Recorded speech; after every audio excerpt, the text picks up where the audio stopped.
の中にある赤と青き線それらが結ばれるのは真の像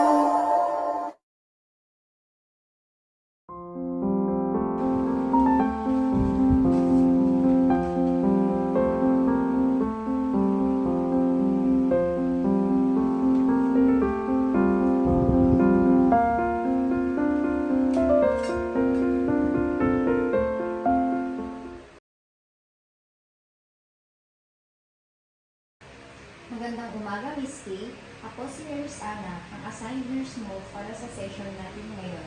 Salamat sa pagpapaunlak mo ng iyong oras. Ang first diba?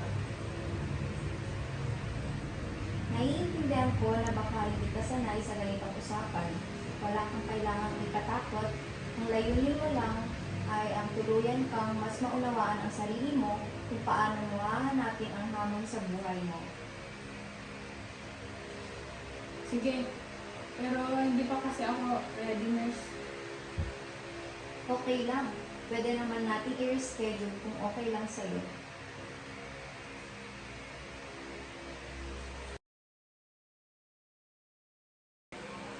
Magandang umaga, Miss Kay.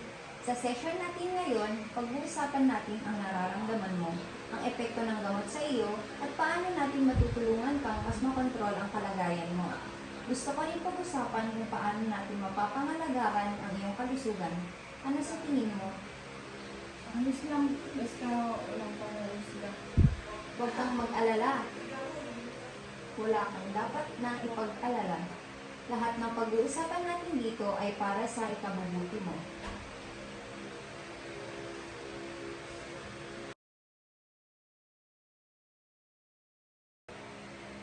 Kanina, napansin ko mukhang balisa ka. May iniisip ka bang mabigat? Minsan kasi, piling ko ang lungkot-lungkot ko. At iyak ako ng iyak. Hindi ko alam kung bakit. Kapag nararamdaman mo ang mga iyon, ano ang ginagawa mo? Wala, nurse. Kaya mas lalo akong nalulungkot. Minsan kasi ay na-overwhelm tayo sa mga emosyon na ating nararamdaman. Kaya ang maipapayo ko ay gawin mo yung relaxation technique. Maaari mong gawin yung deep breathing at pwede mo din i-distract ang sarili mo sa ibang bagay tulad ng pakikinig sa mga comforting na musika o di kaya kung may mga alaga kang aso or pusa, pwede mo silang kalaro para maiwasan mo yung mga ganyang nararamdaman. Magandang ideya nga yan. I'm glad that you reached out, ma'am. Pwede ko pa po bang malaman kung ano ang mga nararamdaman niyo? Minsan parang may nararamdaman akong sumusunod sa akin. Nakita mo ba kung marami sila? Or mag-isa lang ba siya? Hindi ko alam. Basta ang alam ko may sumusunod sa akin. Ano naman ang iyong nararamdaman o ginagawa kapag feeling mo may sumusunod sa iyo? Siguro magtatanong muna ako sa iba kung may nakikita ba sila. Magandang ideya yan. Maaari rin natin gamitin ang grounding technique. Kapag nakakaramdam ka ng paranoia, subukan mong ituon ang pansin sa kung ano ang nakikita, naririnig o nahahawakan mo sa kasalukuyang sandali. Halimbawa, ano ang bagay na nakikita mo sa ngayon sa silid na ito? Mesa. Upuan. Bintana. Ikaw. Magaling! Kapag ginagawa mo ito, nakatutulong ito upang hindi ka mahulog sa maling paniniwala. Salamat. Gagaling ko nga iyon, nurse.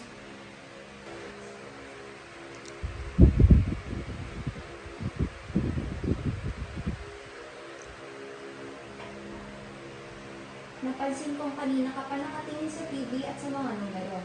May mga gusto ka bang ikwento o pag-usapan? Oo. Yung TV, may mensahe para sa akin. Tapos nakita ko si Mingyong. Tapos parang gusto niya akong pakasalan. Tapos May nakita akong mga numero, 777.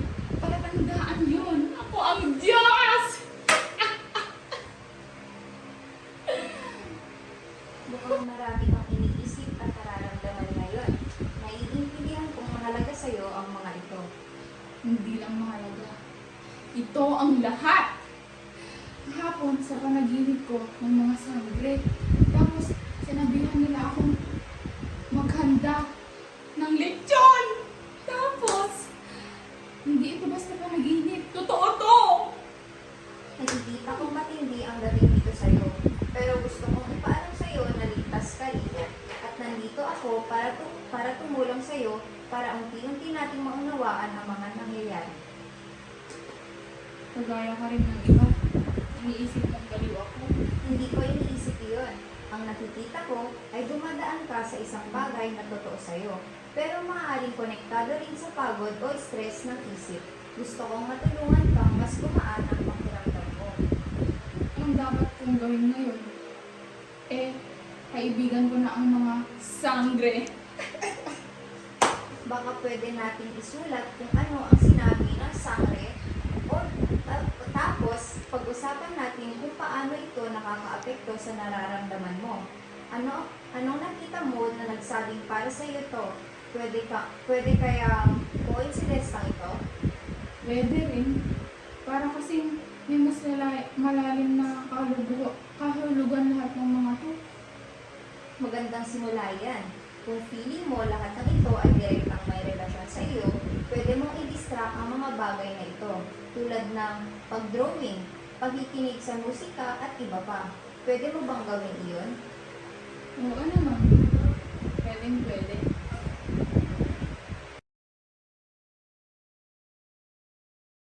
Kamusta naman ang pag-inom mo ng iyong mga gamot? Nung na-admit ako sa local hospital sa amin, ay itinigil ko na yung pag-take ng gamot kapag magaling na ako.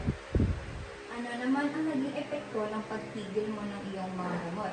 Mas naging mabuti ba ang kalagayan mo o mas lalong lumalala? Mas lalong lumala yung mga sintomas na nararamdaman ko, kaya na-admit na naman ako sa hospital. Mas maganda kasi hindi natin itigil ang pag-inom ng gamot hanggat hindi pa sinasabi ng doktor mo. Kaya pala mas lalong lumala yung nararamdaman ko. Oo, tama yan. Kasi ang mga gamot ay may side effects na kaaktiba. Tulad nitong pag-inom mo ng haloperidol. Ang side effects nito ay ang pagkahilo o pagkakaroon ng mababang blood pressure. Kaya kapag may ginagawa ka, itigil mo muna ito at maupo o manda ka. Pwede ka ding magkaroon ng constipation, dry mouth, blurred vision, at feeling sleepy or drowsy. Dapat consistent ka din sa pag-inom ng gamot para mas maging mabuti ang iyong nararamdaman. Gusto mo ba yun? Oo naman, nurse.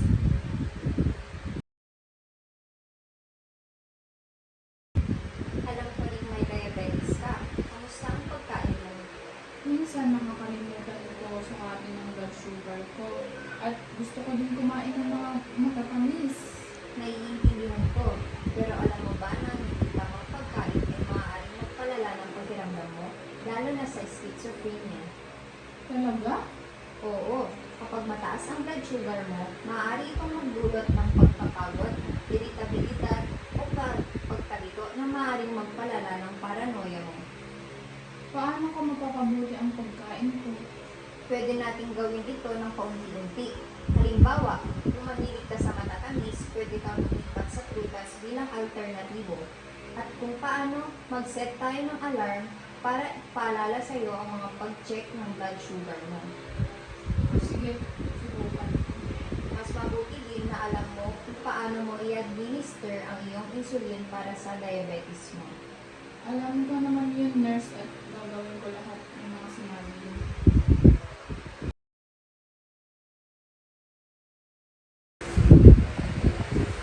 Hindi mo naman iniisip na masama akong tao, di ba? Hindi, Miss K. Lahat ng tao ay may kakayahang magbago. Ang mahalaga ay gusto mong matuto at lumayo sa maling landas. Gusto kong magbago. At nandito kami para suportahan ka. Kamusta naman ang nararamdaman mo tungkol sa krimen na nagawa mo? Nagsisisi na ako at hindi ko talaga alam kung bakit ko ginawa yun. Ano ang alam bakit ko ginawa yun, nurse. Basta nararamdaman ko na lang na yung taong yun ay sasaktan ako. At parang lahat ng mga taong nasa kainan nun ay nasaniban at mga mukhang demonyo. At dahil sa takot mo, inunahan mo na sila. Oo. Kapag masyadong pagod ang utak o matagal kang natakot, minsan nagkakaroon tayo ng tinatawag na delusion. Mga paniniwalang parang totoo pero hindi tugma sa realidad. Parang yung utak natin, gaya ng radyo na nasasagap ng maling signal. Hindi mo ito kasalanan. May kinalaman ito sa kemikal sa utak na minsang hindi balanse, kaya ka binibigyan ng gamot. Ang role ko at ng therapist mo ay tulungan kang unti-unti mapansin kung alin ang mga naiisip mo na may basehan at alin ang pwedeng resulta ng stress o sakit. So, hindi ako masama. Hindi ka masama, napunta ka lang sa sitwasyong natakot ka at hindi malinaw noon kung alin ang totoo at alin ang hindi. Sa tulong ng therapy, matututunan mo kung paano harapin ang mga ganitong takot sa mas ligtas na paraan.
Good morning, Miss Kay.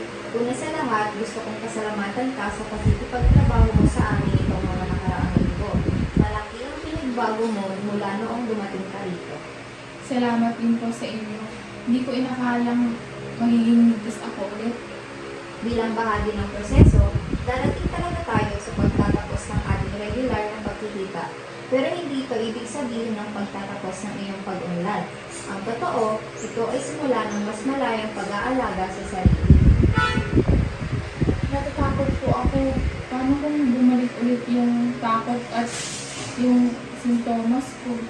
Normal lang nakabahan, kaya mahalagang gamitin mo ang mga natutunan mo, yung mga relaxation techniques, pag-inom ng gamot, at kung paano humingi ng tulong kapag kailangan. Salamat po. Sobra akong natuto. At kami rin po sa iyo, huwag mong kalimutan, hindi ka mag-isa. Proud ako sa lakas ng loob mong harapin ang sarili mong laban.